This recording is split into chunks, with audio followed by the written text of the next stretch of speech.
அகிலத்தின் அன்பான சொந்தங்களுக்கு இனிய வணக்கம்.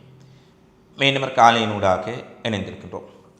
சீனாவுக்கு பயணம் செய்த ட்ரம்ப் சீன பயணம் வெற்றிகரமாக அமைந்ததுடன் பல்வேறுபட்ட முக்கிய ஒப்பந்தங்களை அமெரிக்காவும் சீனாவும் கச்சாத்திடப்பட்டதாக அறிவித்தாலும் அமெரிக்காவில் நிலைமை என்பது முற்றிலும் மாறுபட்டதாக இருக்கின்றது.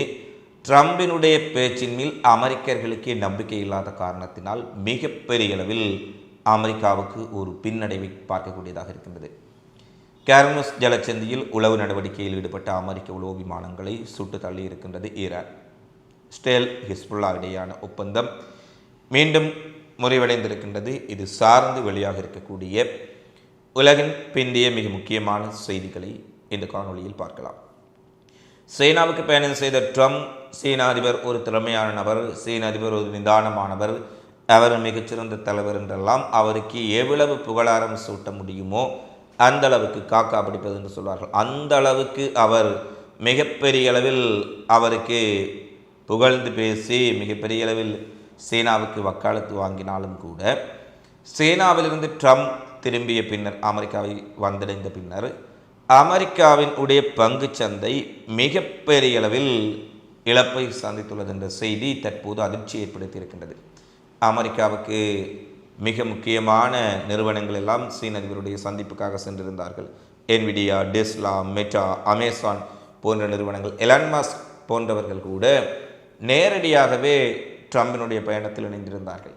இவ்வளவு பெரிய நிறுவனங்களினுடைய தலைவர்கள், இவ்வளவு பெரிய நிறுவனங்கள் அமெரிக்காவினுடைய ஒட்டுமொத்த அமைச்சர் குலாம் ஏறக்குறைய சென்றது. ட்ரம்பாக இருக்கலாம், மார்க்கோ ரூபியோவாக இருக்கலாம், பீட்டர் கெக்ஸாக்காக இருக்கலாம், அனைவரும் சென்றாலும் கூட சீன பயணத்தில் ட்ரம்ப் பெரிதாக எதையும் சாதிக்கவில்லை என்றும் வெறுமனே சீன அதிபரை புகழ்ந்துவிட்டு வந்திருக்கும் நடவடிக்கையை தவிர வேறில்லை என அமெரிக்க ஊடகங்களில் ட்ரம்பின் மீது அடுத்தடுத்து குற்றச்சாட்டுக்களை முன்வைத்திருக்கின்றார்கள்.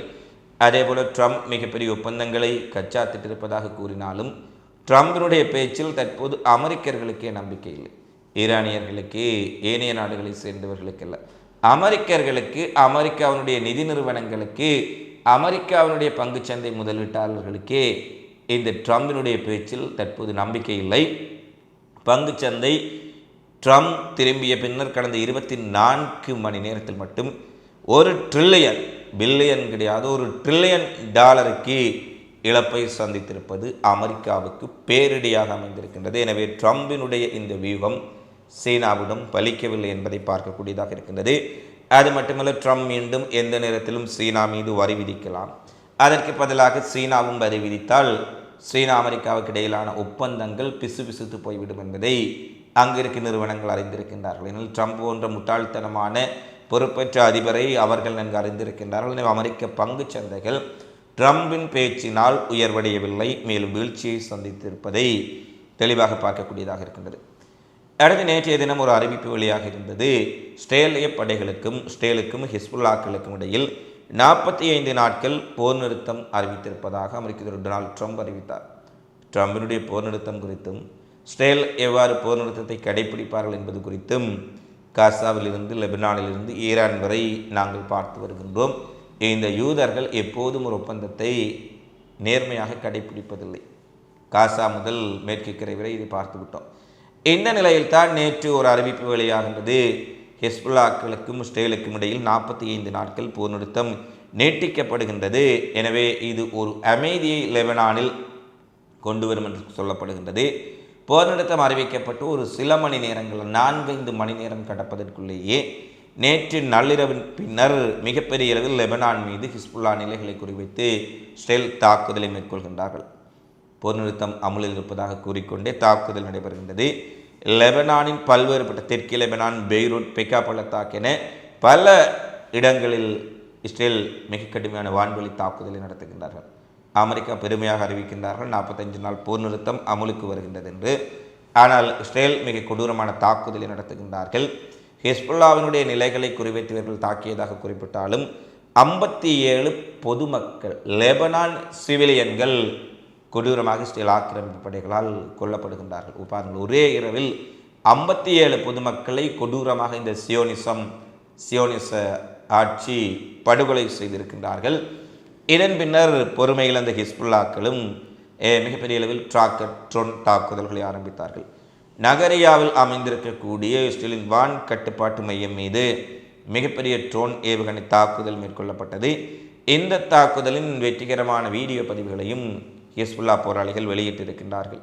அதாவது தெற்கு நகரியாவில் உள்ள ஷராக்கா தளத்தின் மீது ஏவுகணை தாக்குதல் நடத்தி அந்த ஏவுகணை தாக்குதலில் நகாரியா வான் கட்டளை மையம் மிகப்பெரிய அளவில் சேதமடைந்திருப்பதை தெளிவாக பார்க்கக்கூடியதாக இருக்கின்றது. எனவே ஈரான் அமெரிக்கா யுத்தம் ஓரளவுக்கு அமைதியாக இருந்தாலும் அது நீர்புட்ட நெருப்பாக காணப்படுகிறது. இஸ்ரேல் ஹிஸ்புல்லா இடையிலான யுத்தம் மிகப்பெரிய அளவில் சென்று கொண்டிருப்பதை பார்க்கக்கூடியதாக இருக்கின்றது. அடுத்து ஈரான் அமெரிக்கா இடையில் எந்த ஒரு ஒப்பந்தங்களும் செய்து கொள்ளக்கூடிய நிலைமையை தற்போது காண முடியவில்லை. இரண்டு தரப்புகளுமே முழுமையான ஒரு போருக்கு தயாராகி வரும் சூழ்நிலையில் டொனால்ட் ட்ரம்ப் உத்தரவு பிறப்பித்தால் தாங்கள் ஈரான் மீது உடனடி தாக்குதல் நடத்துவதற்கு தயாராக இருப்பதாக பென்டகன் குறிப்பிட்டுள்ளதாக சிபிஎஸ் அமெரிக்காவினுடைய ஊடகம் செய்தி வெளியிட்டிருக்கின்றார்கள். அதாவது அமெரிக்க அதிபர் டொனால்ட் ட்ரம்பின் இறுதி உத்தரவுக்காக காத்திருக்கின்றோம். இந்த உத்தரவு கிடைத்தால் சில மணி நேரங்களுக்குள்ளே, அதாவது ஞாயிற்றுக்கிழமை திங்கட்கிழமையில் கூட நாங்கள் ஈரான் மீது தாக்குதல் நடத்துவதற்கு தயாராக இருப்பதாக அமெரிக்கா குறிப்பிடுகின்றார்கள். இஸ்ரேலினுடைய நிலைமையும் இவ்வாறு தான் இருக்கின்றது.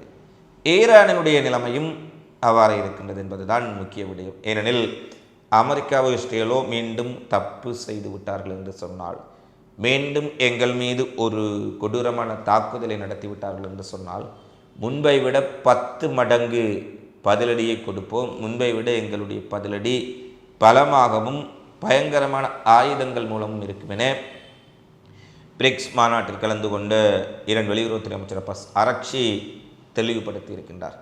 எனவே 3 தரப்புகளும், ஈரான் தரப்பு ஒரு புறம், மறுபக்கத்தில் அமெரிக்கா இஸ்ரேல் தரப்புகளும் தயார் நிலையில் இருப்பதால் எந்த ஒரு நேரத்திலும் எந்த ஒரு நிமிடத்திலும் ஈரான் அமெரிக்கா இடையிலான ஒரு முழு அளவிலான போர் இடம்பெறலாம் என்ற அச்சம் உலகம் முழுவதையும் ஆக்கிரமித்திருக்கின்றது.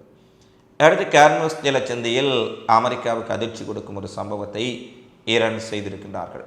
அதாவது ஆளில்லா ட்ரோன்களை பயன்படுத்தி சக்திமிக்க தாக்குதல் ட்ரோன்களை ஈரானிய கப்பல்களை தாக்குவதற்காக அமெரிக்கா அனுப்பிய போது அந்த 4 ட்ரோன்களையும் ஈரானிய படைகள் விரைவாக சுட்டு வீழ்த்தி இருக்கின்றார்கள். அதாவது ஈரான் எவ்வாறு ஆளில்லா விமானங்கள் மூலம் அமெரிக்காவை திணறடிக்கின்றார்களோ அதே பாணியில் மிகவும் சக்திமிக்க 4 ஆளில்லா விமானங்களை அனுப்பி அந்த விமானங்கள் மூலம் ஈரானிய கப்பலை மூழ்கடிப்பதற்கு இவர்கள் முயற்சி செய்த போது ஈரான் கடற்படை வேகமாக செயற்பட்டு அந்த ட்ரோன்களை சுட்டு வீழ்த்தி இருக்கின்றார்கள். எனவே கார்மஸ் ஜலச்சந்தியில் ஈரானிய கடற்படை மீண்டும் தன்னுடைய பலத்தை நிரூபித்திருக்கின்றார்கள். அது மட்டுமல்ல, கார்மஸில் ஈரானுக்கு எதிராக மேற்கொள்ளப்படும் அத்தனை அமெரிக்க நடவடிக்கைகளும் தோல்வியில் முடிவடைவதை பார்க்கக்கூடியதாக இருப்பதாக அமெரிக்காவின் ஊடகம் என்று வால் ஸ்ட்ரீட் ஜேர்னல் தெரிவித்திருக்கின்றார்கள். நியூயார்க்கில் பாலஸ்தீனர்களுக்கு ஆதரவாக மிகப்பெரிய பிரமாண்டமான ஒரு பேரணி இடம்பெற்றிருக்கின்றது. காசாவில் இனப்படுகொலையை நிறுத்து, மேற்கு கரையில் இனப்படுகொலையை நிறுத்து, பாலஸ்தீனர்களை சுதந்திரமாக வாழவிடு என்று தெரிவித்து நியூயார்க்கில் ஒரு மிகப்பெரிய பேரணி, ஆயிரக்கணக்கான மக்கள் பாலஸ்தீன ஆதரவாளர்கள் கலந்து கொள்கின்றார்கள்.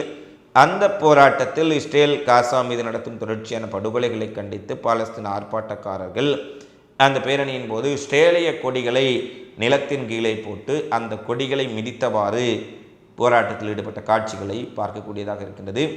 ஆயிரக்கணக்கான மக்கள் இந்த போராட்டத்தில் கலந்து கொண்டிருக்கின்றார்கள். நீண்ட நாட்களுக்கு பின்னர் மிகப்பெரிய அளவிலான எண்ணிக்கையிலானவர்கள் பாலஸ்தீன் மக்களுக்காக, காசா மக்களுக்காக, இஸ்ரேலுக்கு எதிராக அமெரிக்காவில் நிகழ்த்திய போராட்டமாக இது கருதப்படுகின்றது. இந்த போராட்டத்தை அடுத்து நேற்று முன்தினம் ஸ்பெயினிலும் ஒரு போராட்டம் இடம்பெற்றது. இஸ்ரேலின் இனப்படுகொலையை கண்டித்து போர்க்குற்றவாளியை கைது செய்ய வேண்டும், ஸ்பெயின் அத்தனை உறவுகளை ஏற்கனவே துண்டித்து விட்டார்கள், பாலஸ்தீன் மக்களுக்கு ஆதரவாக இருக்க வேண்டும் என்ற போராட்டங்களின் பின்னணியில் நியூயார்க்கிலும் இந்த போராட்டத்தை பார்க்கக்கூடியதாக இருக்கின்றது. அடுத்து அமெரிக்காவினுடைய இராணுவம் இன்று ஒரு முக்கிய விடயத்தை வெளியிட்டிருக்கின்றார்கள். நைஜீரிய ஆயுதப்படைகளுடன் இணைந்து செயற்பட்ட ISIS அமைப்பினுடைய முக்கிய தளபதியை தாம் கொலை செய்திருப்பதாக ட்ரம்ப் தெரிவித்திருக்கின்றார். தன்னுடைய சமூக வலைத்தளத்தில் ட்ரம்ப் வெளியிட்டுள்ள அறிவிப்பில் நைஜீரியாவில் மிகப்பெரிய அளவில் செயற்பட்டு வந்த ISIS அமைப்பினுடைய தலைவரை தாங்கள் துல்லியமான வான்வழி ட்ரோன் தாக்குதல் மூலம் கொலை செய்திருக்கின்றோம். இவர் நைஜீரியாவில் இருக்கக்கூடிய ISIS அமைப்புக்கு மட்டுமல்ல, உலகளாவிய ISIS அமைப்பினுடைய மிக முக்கியமான ஒரு பிரமுகராக காணப்பட்ட நிலையில் இந்த படுகொலை நடந்திருப்பதாக ட்ரம்ப் தெரிவித்திருக்கின்றார். இறுதியாக இந்தியாவில் புழுதி புயல் மிக பெரிய அளவில் வீசி இதுவரை இல்லாத பாதிப்புகளை ஏற்படுத்தி இருக்கின்றது. உத்தரப்பிரதேசம் மற்றும் அதை சுற்றியுள்ள பகுதிகளில் ஏற்பட்ட மிக கடுமையான புயல் காரணமாக சுமார் 114 பேர் உயிரிழந்திருக்கின்றார்கள். புழுதி புயல், புழுதி மலை போல தூக்கி வீசப்படுகின்றது. அதை தாக்கி பிடிக்க முடியாமல் 112 பேர் உயிரிழந்திருக்கின்றார்கள். 250க்கும் மேற்பட்டவர்கள் மூச்சு திணறல், பல்வேறுபட்ட சிக்கல்களுடன் மருத்துவமனைகளில் அனுமதிக்கப்பட்டிருக்கின்றார்கள் என்ற ஒரு அதிர்ச்சிகரமான செய்தியும் வெளியாக இருக்கின்றது. இவைதான் இன்றைய நாளில் வெளியான மிக முக்கியமான செய்திகளாக நிகழ்வுகளாக பதிவாக இருக்கின்றன. தினந்தோறும் உலகெங்கும் நடைபெறும் செய்திகளை உடனுக்குடன் தெரிந்து கொள்ள அகிலத்தோடு இணைந்திருங்கள். இந்த காலை பற்றி தொடர்பிலான உங்களது மதிப்பான கருத்துக்களை தவறாமல் கமெண்ட்ஸில் பதிவிடுங்கள். தொடர்ச்சியாக இதுபோன்ற செய்திகளை அறிந்து கொள்ள அகிலம் சேனலை சப்ஸ்கிரைப் செய்து கொள்ளுங்கள். மீண்டும் அடுத்த காணொளியில் சந்திப்போம். நன்றி, வணக்கம்.